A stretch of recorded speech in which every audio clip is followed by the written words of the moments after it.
I'm alive. Hello, good evening. Good evening, teachers. I'm hoping my internet will cooperate. Okay, so busy pang mga tao.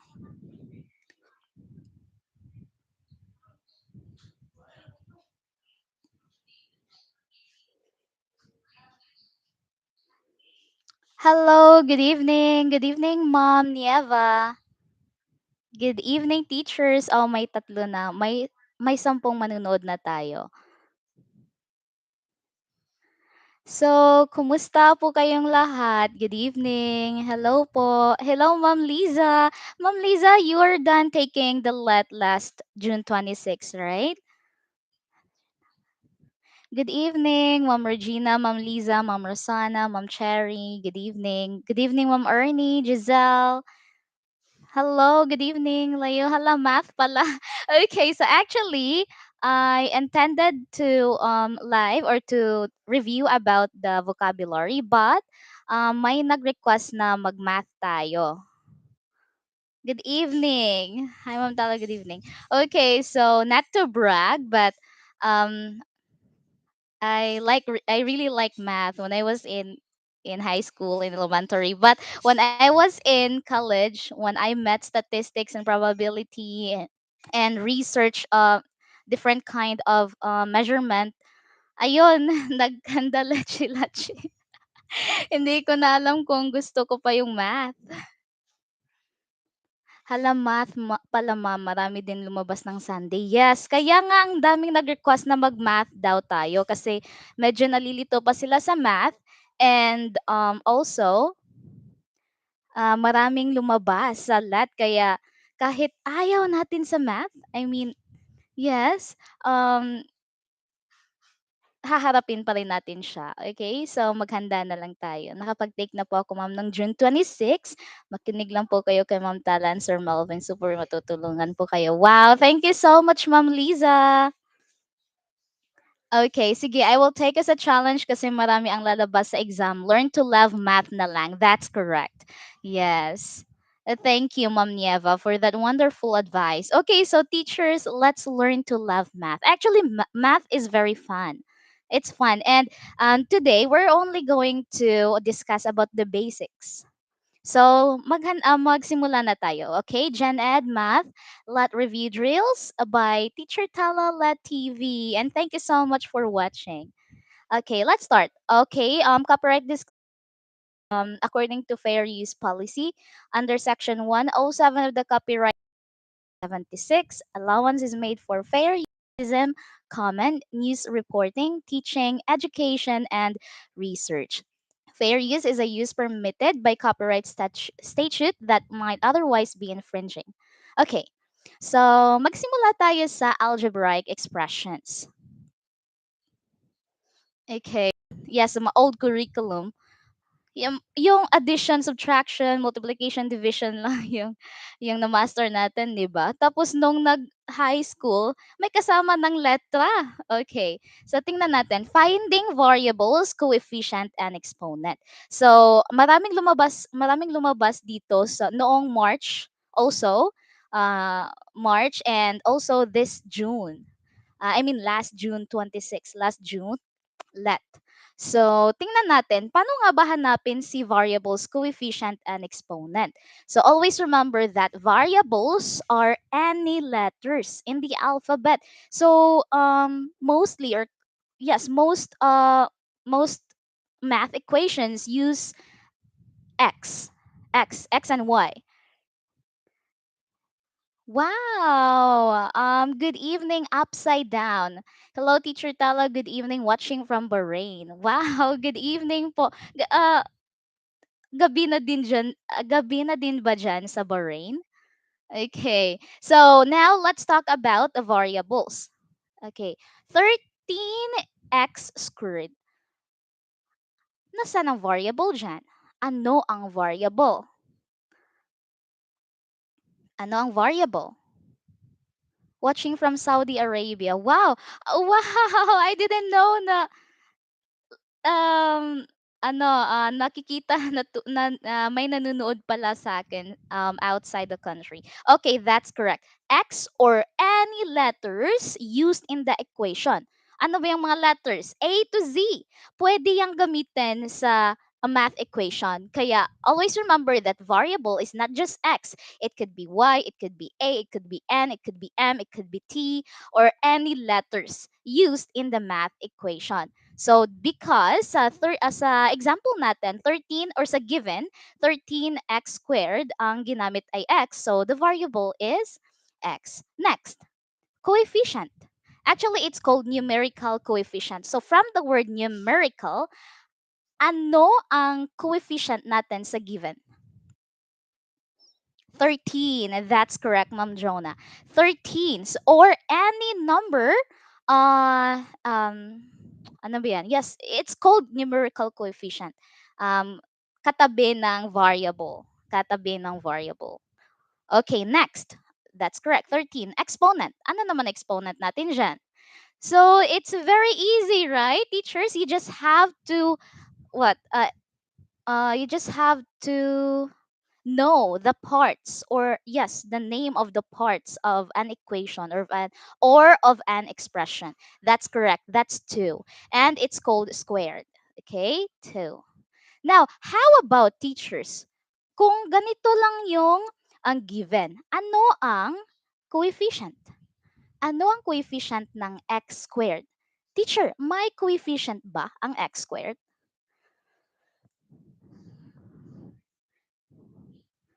2 exponent. Very good, Ma'am Melanie. Mom Jovelyn 1. Mom Jonah 1.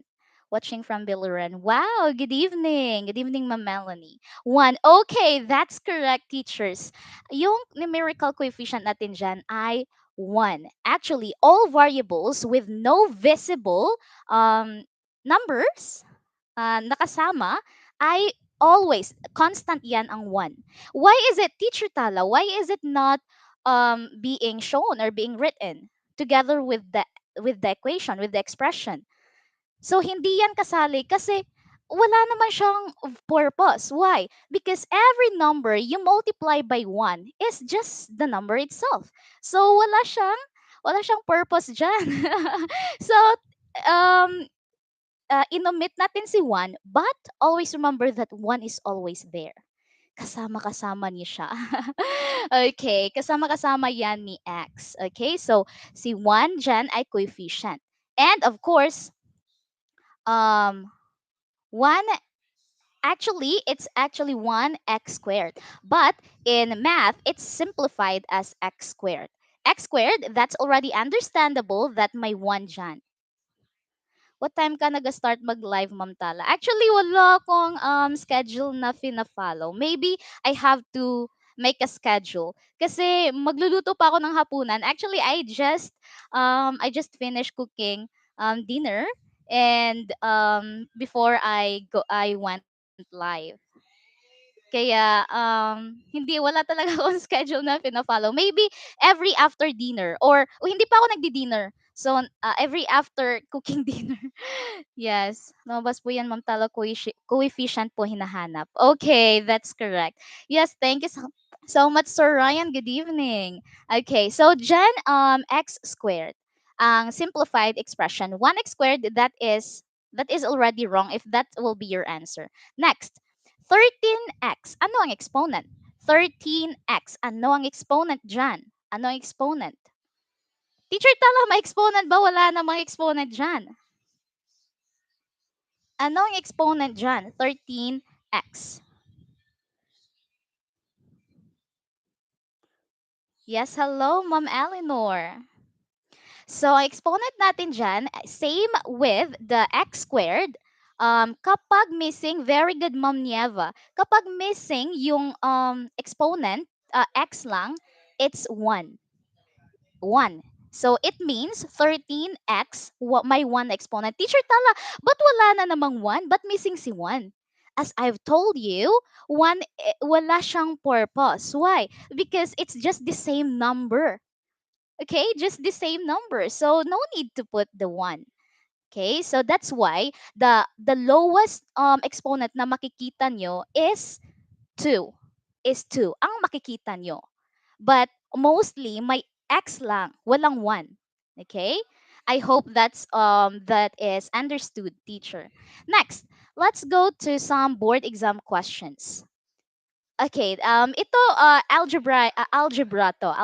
So it talks about integers and variables and combining them, performing operations like addition, subtraction, multiplication, and division. Okay, so tingnan natin, paano nga ba i-simplify si 2x minus brace or the quantity of 3y minus the quantity of 5x minus the quantity of 7y minus 6x. Okay, so tingnan natin. May hinihanda akong ito, board, ano to, pad, solution pad. Okay, now ibaba natin para makita natin. So, let us write 2x minus, I'm sorry, minus 3y minus 5x 5x minus 7y minus 6x. So kayo teachers, kung alam niyo na kung paano to iso-solve, mag-solve na lang din kayo dyan. So, Teacher Tala, ba't walang choices? Minimemorize lang namin yung math. Okay, so today, we're not going to memorize the answers, but we're going to really look how to solve these kind of equations in math. Because these are just actually very easy. So, just always follow the rules. Ano ba yung rule? Always remember that in performing operations in algebra, you have to combine like terms. Combine like terms. Let's start with P first. Parenthesis. So any number na naka-enclose sa parenthesis, yun yung uunahin natin. Okay, so ano ba yung parenthesis dyan? So 7y minus 6x. Now we're going to simplify it. Okay, anong pwede dyan? Negative or minus 7y minus 6x. Okay, so may missing, meaning may 1 dyan, or just an operation, minus. So we're going to copy this one first. Let's copy that. Okay, 3y.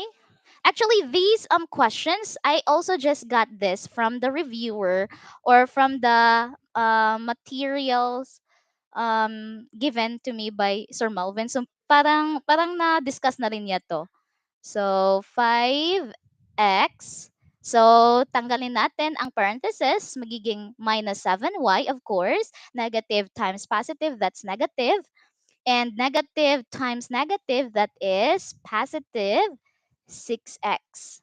So, I hope you understood bakit naging negative si 7y at naging positive si 6x.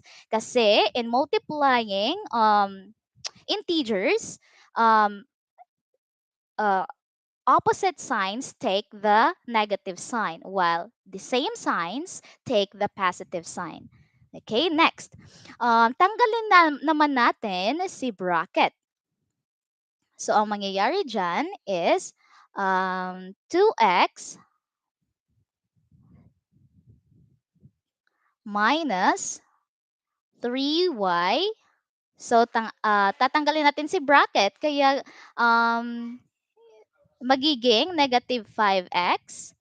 At ito magiging positive 7y, negative 6x. Ayan.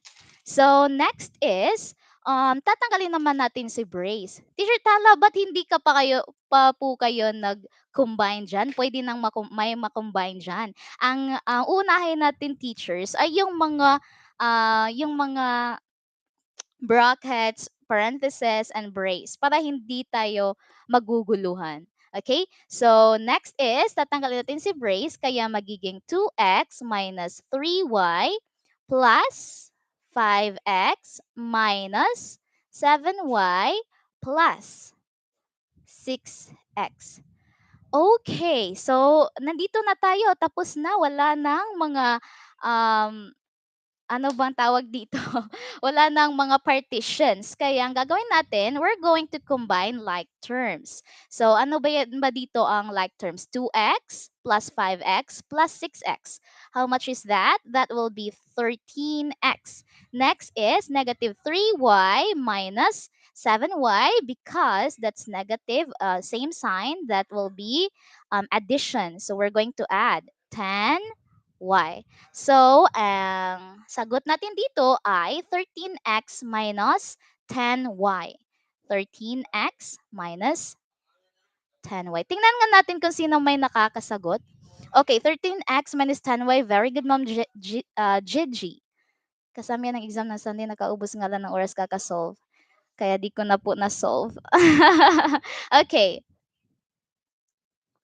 negative 10y. Okay, the answer is 13x minus 10y. So I hope nakaka-follow po kayo kung paano nagiging or paano tayo nag-arrive sa answer 13x minus 10y. So I'm going to cater questions. Magtanong lang po kayo dyan, at sasagutin natin hanggang kaya natin. Okay, 13x minus 10y. Next, how about this one? Simplify x minus 3y times the quantity of x minus 8y minus the quantity of negative 6x plus 7y. So same solution pa rin, or same, okay? Um, it's good thing that I'm actually using paint. So madaling-madali.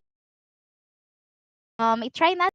Okay, 13 x minus 3y, x minus 8y. Next, minus negative 6x plus 7y. Okay, tama ba? Oh, okay. So ang gagawin natin, teachers, of course, from the pattern in solving mathematical equations, we're going to omit these parentheses. So let's start. So teacher Tala, walang operations. Anong gagawin? Ang gagawin natin is we're going to multiply the negative 3y sa both sa terms x and sa 8y. Okay? So, teacher Tala, ba't hindi kasama si X? Kasi hindi naman yan naka-enclose in parentheses. Kapag naka-enclose siya, silang apat yung i-multiply natin. Pero, dahil walang parentheses ang X minus 3y, meaning yung negative 3y lang yung i-multiply natin. Okay? So, I hope that's understood. Now, let's just copy X. And then, let us multiply negative 3y times X. That will be negative 3xy. Teacher Tala, I thought it's just combining like terms. X and Y are not alike. So, teachers, according to the rules of multiplying integers or in algebra, if you're going to multiply, you can combine any terms. Basta multiplication and division. Just multiplication and division too. For example, negative 3x divided by negative 3, so that will only be xy. So pwede siya. Pero pag addition and subtraction lang, hindi pwede. Only the like terms. Okay, next, negative 3xy, and that positive. Next, si xy, may kasama ba? Wala. Kaya ikakopy lang natin siya. 3xy. And of course, 24y squared. Teacher Tala, y. Pwede. Pwede ba? Pwede? Hindi pwede. Bakit? Y squared yan. Tapos siya, y lang. Kaya, ikakopy lang natin si 7y at last si 24y squared. So, Teacher Tala, kapag iba ang exponent, hindi pwede i-combine kahit same letters, same variables? Yes, that is correct. Kapag positive or kapag addition and subtraction lang. Okay, so I hope that is understood. So let us check.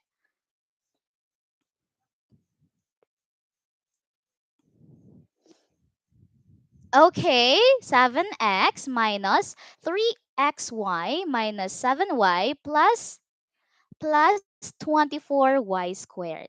Okay, mahina bang signal? I don't know if it's in my end or it's yours. Teachers, kindly confirm if ako ba yung putol-putol or mahina ba yung signal ko dito or opo ma, mahina po. Oh my gosh.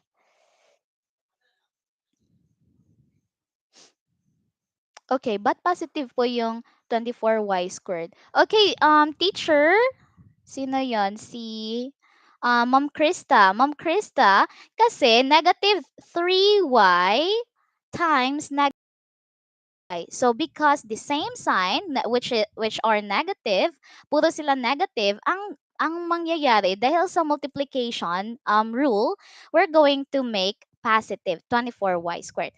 So different signs negative, opposite signs ano different signs negative, the same signs positive. Okay, that's the rule of multiplication and division. Because addition and multiplication, you already know yan yung song sa addition and subtraction. Oh, loading. Loading ba? Okay pang signal niyo, ma'am. Okay lang naman pala, Ma'am Nieva. Si Ma'am Nieva nagsabi okay lang daw yung signal ko. Mm, yes, i-upload ko po ito, Ma'am Jonah. Every live will be uploaded. Okay, now let's go to the next question. What is the exponent? Oh, ito yung nasa board exam question. What is the exponent in the expression 13x squared plus y? What's the exponent? 13x squared plus y. A 2, B x, C y, D 13.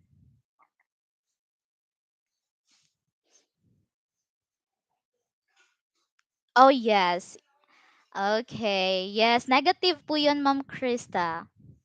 Hindi po nakikita ang slide. Oh, I'm sorry! Oh my gosh, nakalimutan ko. Nakaharang pala si Paint. Okay, let me just... Oh, how about yan? How about now? Teachers.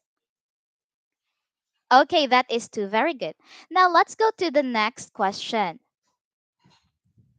Oh, may different topics naman tayo, which are prime and composite. So, odd and even numbers, different yon sa prime and composite. So, ano bang prime and composite, teacher? Tala. So, prime or numbers, okay, let's drill. Mag-drill tayo dyan. Any number that can only be divided by itself and 1. Any number that can only be divided by itself and 1. Ano yan? Prime or composite? Any number that can only be divided by itself and 1. That will be prime. Very good, Mom Jovelyn. That is prime. That's correct. Next, any number that can be divided by another number or numbers aside from itself and 1. Okay, Ma'am Febby, composite. That is correct. Composite. So for example, um 3.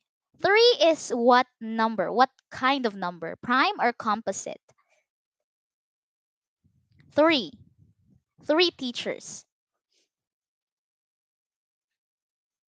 Prime. Very good, Mom Jovelyn. That's prime. How about 4? 4. 4 is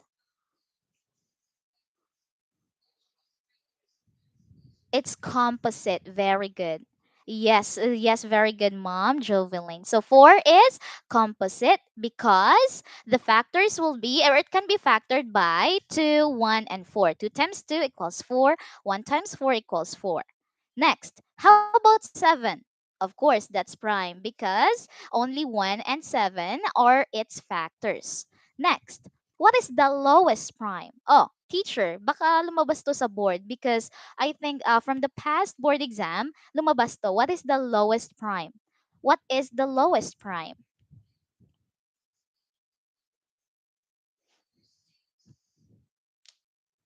One ba, teacher? Ang lowest prime? One? Is it one? Very good, Mom Jovelyn. That is two. Two. Mom Cherry, two yung lowest prime. One is not a prime. Why? Because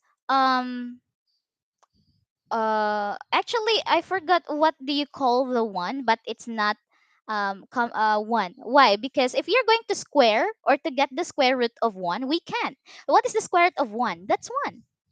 How about this two? What's the square root of two? No, we can't generate an answer. No, a perfect answer. So that is two. What is the lowest prime? That's two. Next, which of the following is not a prime? So lumabas to last March. Which of the following is not a prime? Is it A, 51, B, 41, C, 31, D, 11? So I think you already know the answers, but I'm going to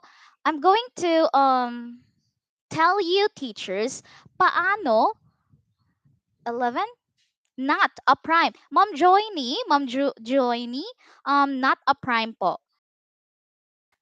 Okay? By how, teacher Tala? By divisibility rules. By divisibility rules. Now let us talk about divisibility rules.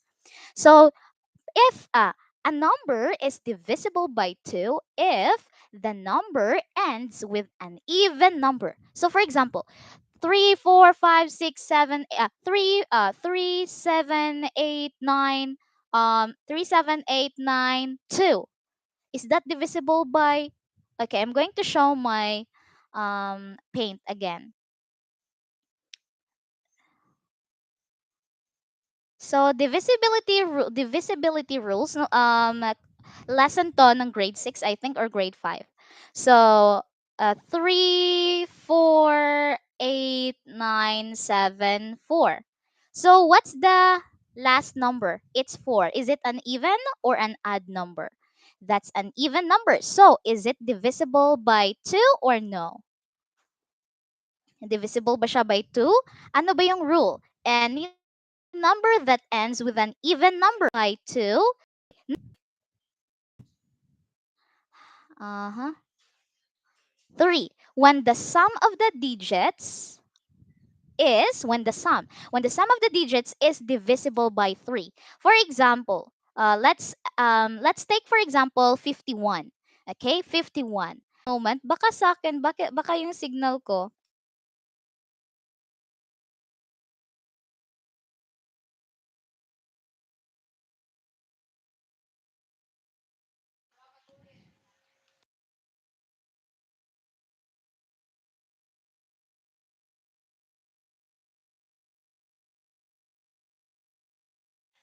Wait for a while, teachers. I'm still checking my connection. I'm sorry po. Baka wala ng load. Oh, okay naman. Oh, ayan na si ma'am. I'm sorry! Oh my gosh. Oh, mahina po signal niyo. Oh, mahina yung signal ko.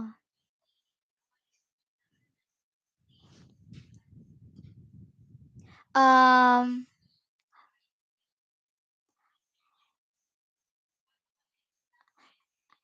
Parang ganun na nga. Good eve, ma'am.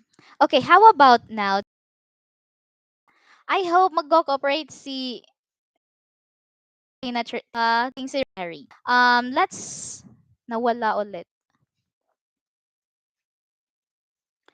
I hope even if nawala ko dyan sa inyo, nare-record pa rin dito sa live. Para kapag na-upload ko po ito, dire-diretso lang yun. Nawala na naman si ma'am. Oh my gosh. Should I end this one? Hinay gid siya, no? Speed test. Na-I load ang A3, no?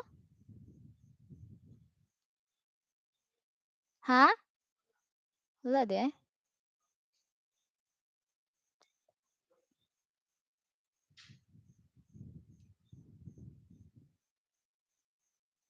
Um, okay, wait a moment, teachers. Ah!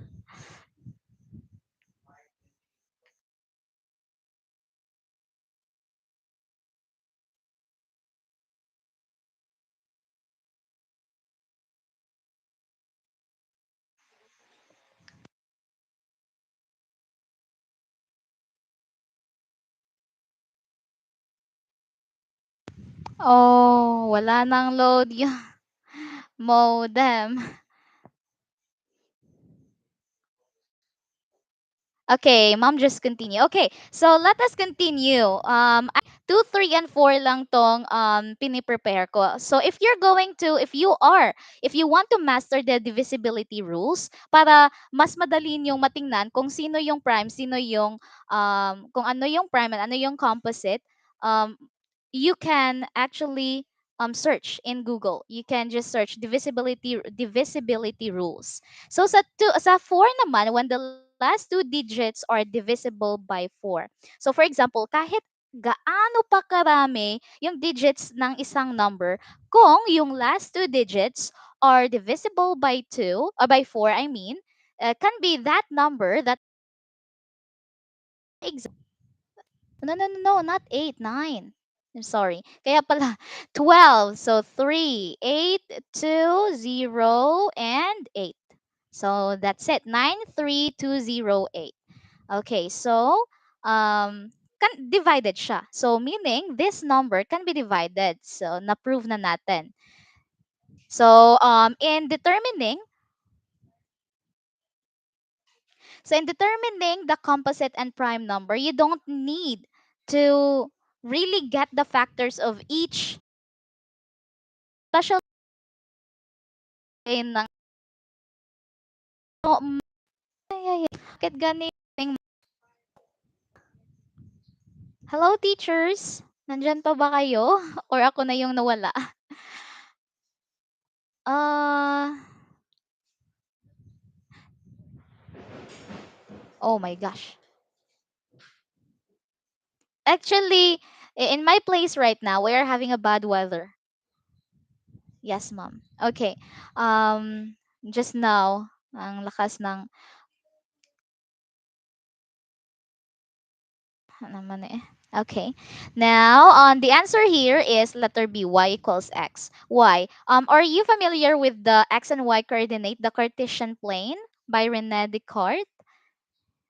So, meaning daw dyan, equation of the line with equal coordinates, if y equals 3, then x is also 3. So, what equation can show that? So that will be letter B, y equals x. Y equals x. Next, the sum of three consecutive even numbers is 102. The numbers are. Actually, I was quite confused with the question because the question talks about three consecutive even numbers. But then, ang dalawa lang yung number na sa choices. Kaya maybe it's just a typographical error. So meaning it's actually just maybe just two. So yes, very good. 50 and 52. So just by looking at it, letter A and letter C is actually not the answer. Obviously, why? Because even numbers yung hinahanap natin. Pero 53 and 61 are odd numbers. So they are already not the answer. So 48 and 50. So if you're going to add that, that's only 98. But we're looking for 102, the sum of 102. So very good. Letter D. Next. Perform the operations and reduce to simplest forms. 3x minus 2y plus 4x plus 6y. If you are already a master of performing operations with the integers, you can already look and find the answer. Bakit? Kasi i-combine mo na lang, wala na kasi siyang parentheses, wala nang bracket, wala nang brace. So, ang gagawin mo lang, that will be 7x plus 4y. 7x plus 4y. Teacher Tala, but plus 4. Why? But hindi um minus 8y. So that's already in the rule of how to solve addition addition and subtraction in algebra. So that will be 7x minus 4y. So no, not minus, plus 4y. 7x plus 4y. So which is letter B. So I hope you understood already how I got the 7x plus 4y. So that's letter B. Next. Elizabeth weighed 70 kilogram before exercising. She lost 4 kilogram on her first week, gained 5 kilogram on the second week, lost 6 kilogram on the third week, and retained her weight during the fourth week, which was, okay, ang napakadali lang talaga nito, teachers. Ang gagawin natin is we're going to take the clue words. Ano ba yung clue words? Lost, gained, lost again. So ano ba yung lost? Of course, that's subtraction, minus. Gained is add. So we're going, wow, Ma'am Nieva, 65. We even did not, I mean, I did not even show the choices yet, but you already know the answer. That's great. So now let's try. So 70 yung original weight niya. Okay, 70. Nang hindi pa siya nag-exercise. Nang nag-exercise siya, she lost. So, she lost 4 kilos. So, we're going to say 70 minus 4. Okay? Next. Oh, no. Okay, 70 minus 4. Next, she gained again kasi, oh, tinatamad na akong mag-exercise tapos nagugutom ako. Kaya, nag-add na naman. Plus yan. Plus 5 kilograms.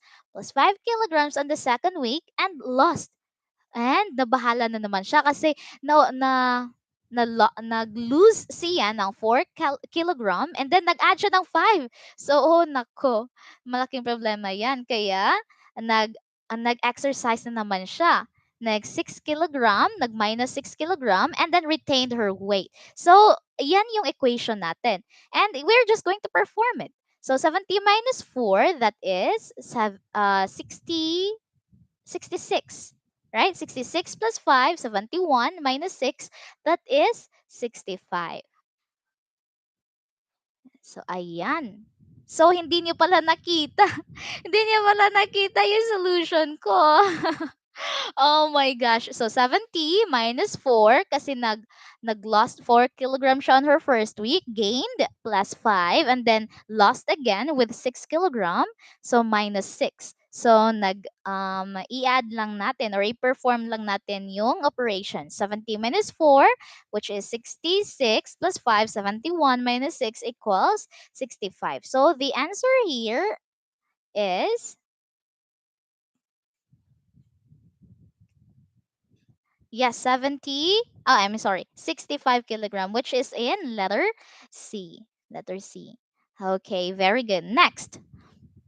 In a senior high school class composed of 40 students, 16 chose to take ABM track and the rest selected the STEM track. The total who selected STEM was, okay, so this is just very easy. This is just simple math, teachers.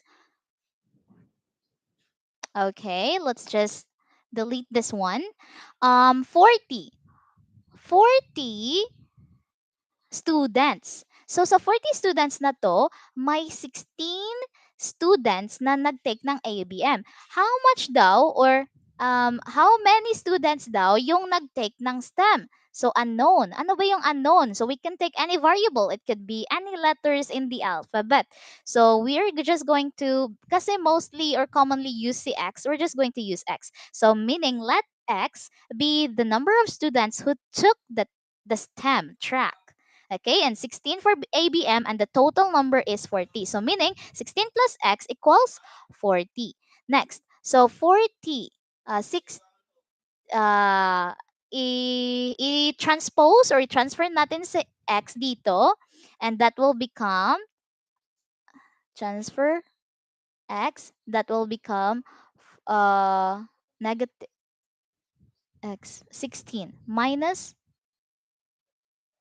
I think, I'm sorry, um,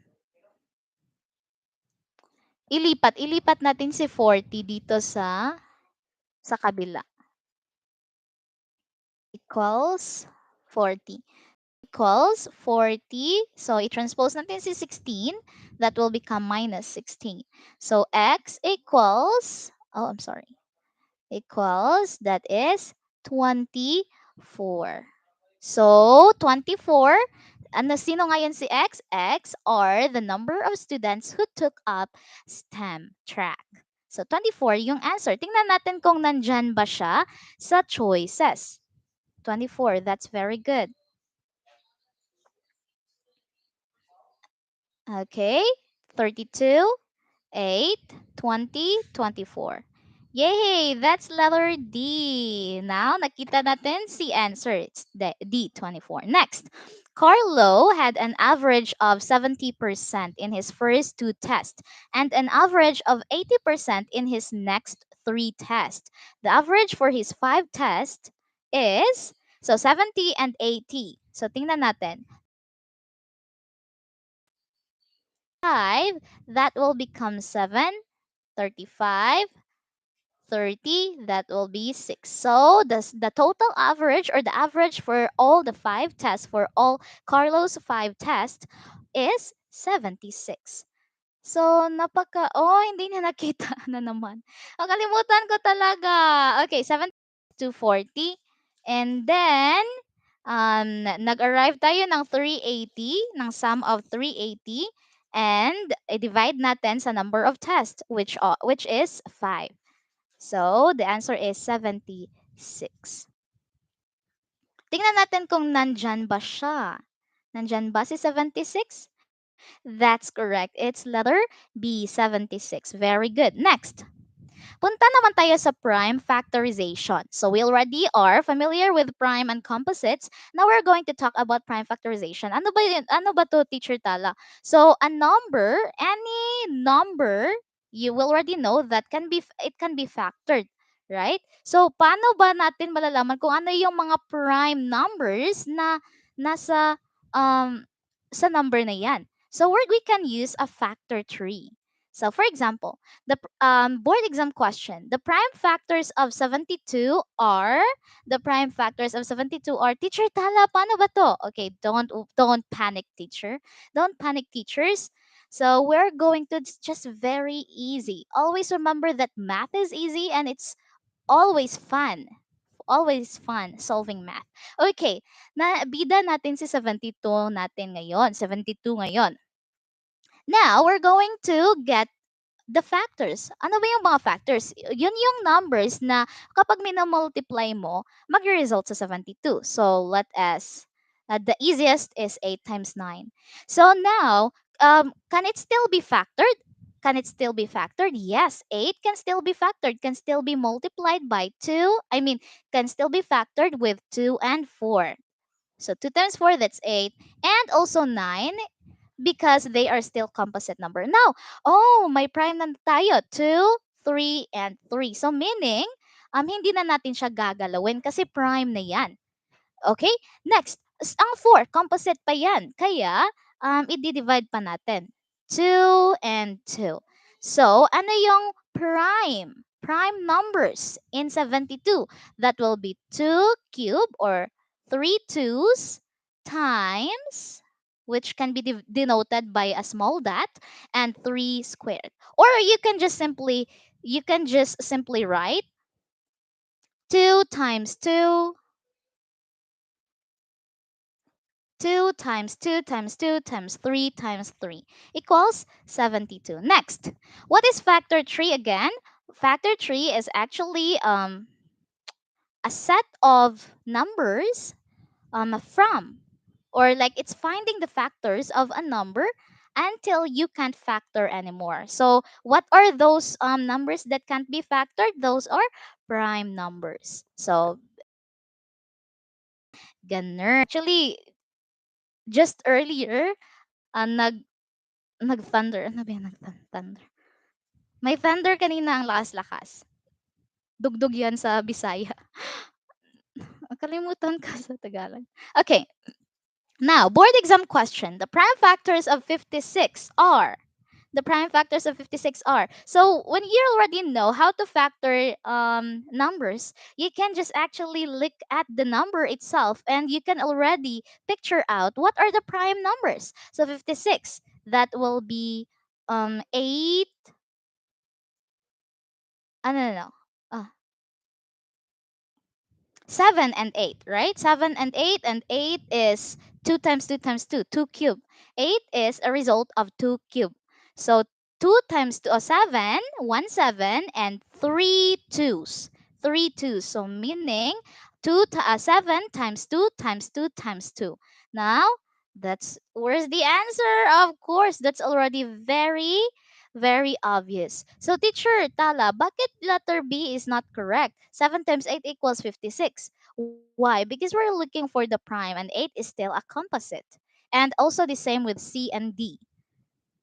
Okay? 8 times 7. Yes. Light na me watching from Sultan Kudarat. Okay, hello. Good evening, Sir Rolando. So, I hope naririnig niyo pa rin ako, or do you want me to end the live and just okay. Anyway, let's just proceed. Baka may nagwa-watch pa ba? May 38. Yes, ma'am. Okay. Okay, Ma'am Fadeline. Okay, next. What is LCM and LCD? LCM is least common multiple and LCD least common denominator. And they are actually just the same. They're just the same. Okay, so for example, 2 and 3. What are the common or the LCD of 2 and 3?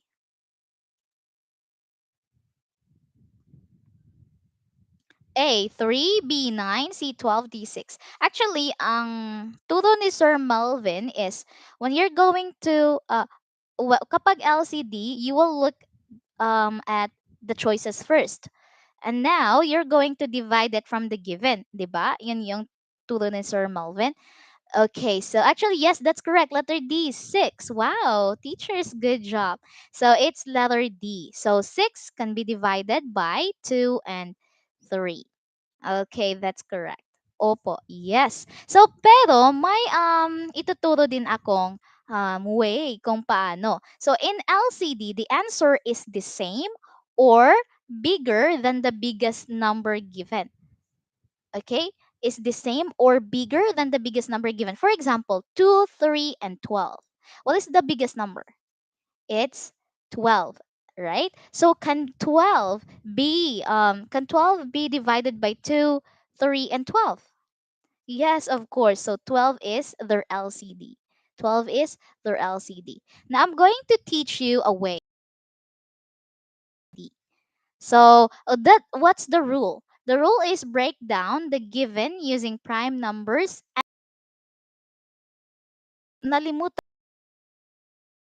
you can apply this way. So ano ba yung given natin? 2, 3, and 12.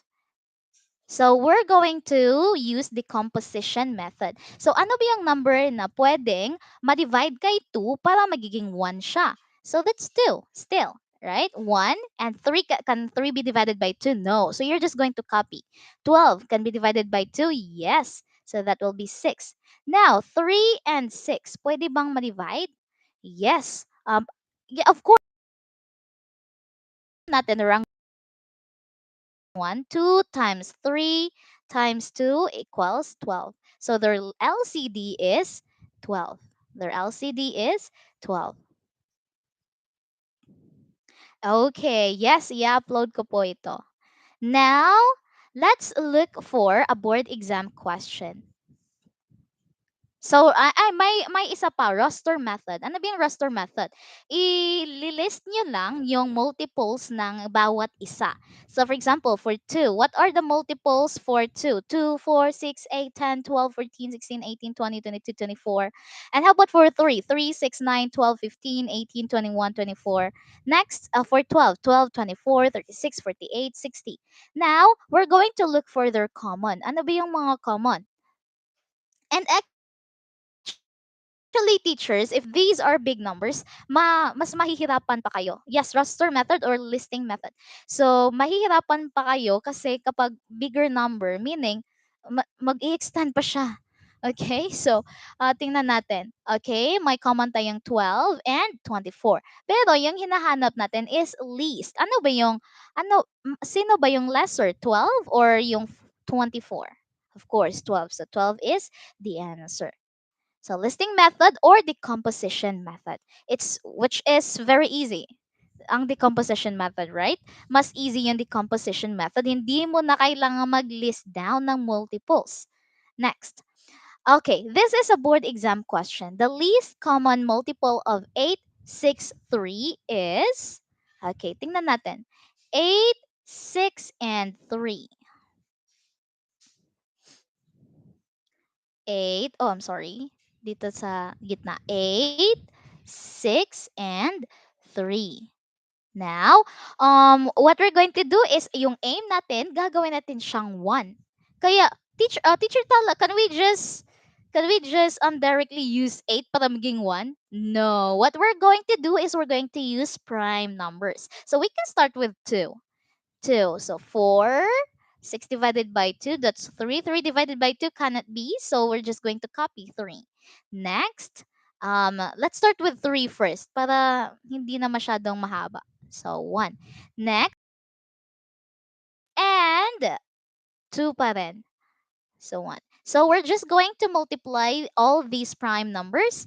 2 times 3, that's 6 times 2, 12 times 2, that's 24. So tingnan natin kung may 24 ba sa choices. Okay?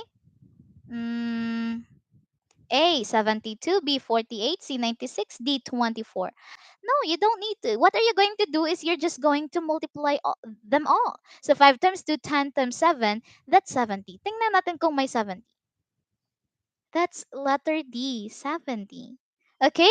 Oh, remember these teachers. Para hindi na kayo magsosolve kasi magwi-waste din kayo ng time. So kapag prime numbers na yung given, you don't have to use or apply the composition method. You just directly multiply all of them, which is 70. Very good. Next, how about GCF and GCD?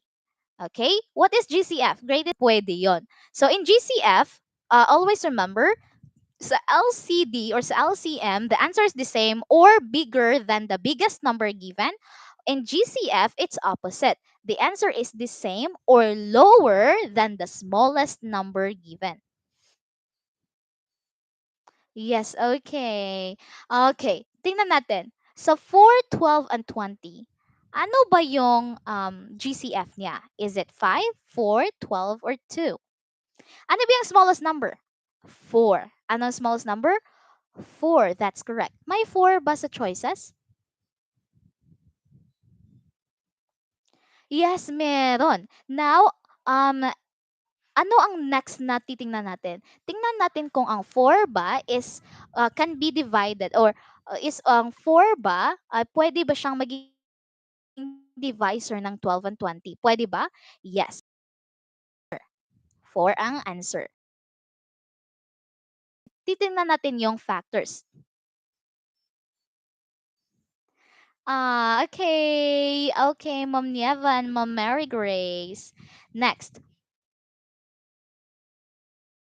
So 1 times 12, 2 times 6, and 3 times 4. So you can only list um a number once. You can only list a number once, only once, teacher. You cannot repeat. So for example, sa 4, my 2 times 2. So you won't write 2 and 2. So only 1, 2. Okay?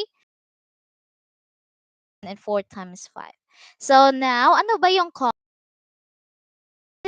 Now we're going to go back sa hinahanap natin, greatest common factor. Hinahanap natin yung pinakamalaki. Ano ba yung pinakamalaki? So 4 is the answer. Now, sa decomposition method naman, tingnan naman natin yung number that the aim natin, yung goal natin is 1. Right? Magiging 1 lahat. But for GCF, sa GCF, ano yung given? I forgot. 4, 12, and 20. Okay. Sa GCF, okay, ililist din natin 4, 12, and 20. So, yung mga prime numbers na ililist natin dito, they should be divisible. Ano na? They can be divided. Paano ba yun sasabihin? Ayun, factor siya ng lahat. Ng lahat. Kasi sa LCM, hindi tayo magmamatter kung kahit hindi siya ma-divide ng 4, basta ma-divide siya sa 12 until magiging 1 si 12, pwede. Pero sa GCF, hindi. So for example, sa 2, numbers. What to 1? Common 2 times 2 equals down the prime number. That magiging 1 siya. Okay, for the great mean, and going to divide those that is 4 divisible and the 6 and 1. So because may 1 na, so we cannot continue anymore. So 3 is the greatest common factor. Let's check. Meron bang 3? Yes, letter D. 3 is the answer. Letter D. Now we're going to talk about perimeter. Oh, hindi niyo nakikita yung choices. Okay? Choices. Okay, D is 3. So that's the answer. Letter D. Now we're going to discuss about perimeter. Okay, perimeter. So, what is perimeter? Perimeter is the sum of all sides of a polygon. So, for example, we have a square. Because the square has equal sides, I mean, a square is a polygon which has equal sides. So, how many sides are there in a square? May apat, di ba? So, we're just going to multiply side times 4 or 4s. S is denoted or side is denoted by a single letter S. So P equals 4S. Or you can simply say S plus S plus S plus S. So apat na S. So for example, side is equal to 2 centimeters. Side is equal to 2 centimeters. Now we're just going to multiply it by 4. So that's 8. So the perimeter of a square which has a side of 2 centimeters, that will be 8. 8 centimeters. 8 centimeters. Next, how about fields meet goal line to goal line? So if goal line to another goal line. And then the perimeter is 360.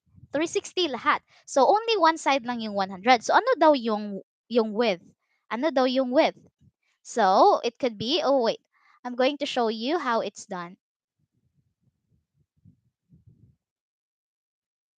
Okay. So, perimeter, of course, ihanda natin yung formula, which is 2L plus 2 width. Yung length natin is 100. So, and then the perimeter is 360. So, i-substitute natin. 360 times 2, which is the length?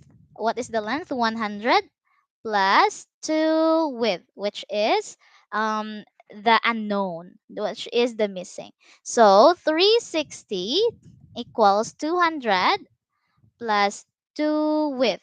Now we're going to transfer 2 width equals 360 minus 200. So ang magiging answer dyan, okay, that will be 2 width equals 160.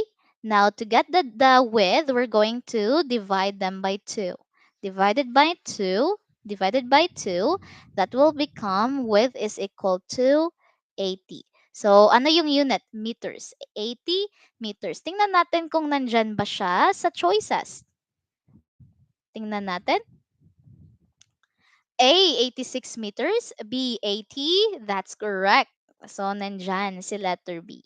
Okay, so teachers kasi parang ang hina lang to yung ko na lang tong live tomorrow. Maybe aagahan natin at kasi napaka-basic nito and I want to share what I know about these problems. So thank you so much for watching, teachers. Ayan. Naka 1 hour naman tayo. Pero napakaraming topics pa yung dapat nating i-discuss. Kaya see you tomorrow, teachers, at 10. At 10 a.m. Yes, maybe at 9 or anyway, maybe 10. Yes. Okay, thank you so much and have a good night, teachers. Bye.